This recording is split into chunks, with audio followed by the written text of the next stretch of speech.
জোহার, নমস্কার, god lucky.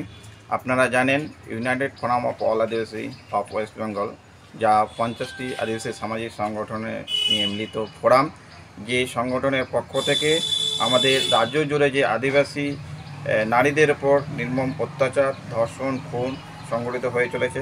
যে উদাহরণস্বরূপ পুরুলিয়ার বড় থানার ঘটনা, বীরভূমের রামপুরহাটে যে আদিবাসী মেয়েকে, সপ্তম শ্রেণীর মেয়েকে ধর্ষণ এবং খুন, বাঁকুড়ার পাত্রসাহেরে যে ঘটে যাওয়া আদিবাসী মেয়েদের উপর যে ঘটনা, এরকম ঘটনা ঘটেই চলেছে।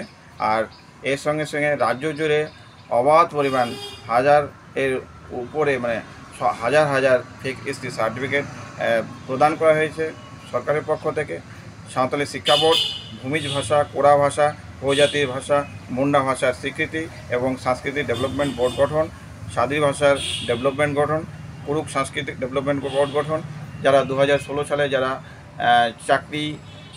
আদিবাসী চাকরিজীবী তাদেরকে চাকরিতে পুনর্বহাল, জল জঙ্গল জমিনের অধিকার, 2016 সালে বনাধিকার যে আইন চালু করা, বন্ধ আদিবাসী হোস্টেলগুলোকে চালু করা এবং আদিবাসী সংরক্ষিত এলাকা পঞ্চম তফসিল চালু করার দাবি নিয়ে United Forum of All Adivasi of West Bengal ইউফাওজা সামগ্রিকভাবে আন্দোলন করে চলেছে।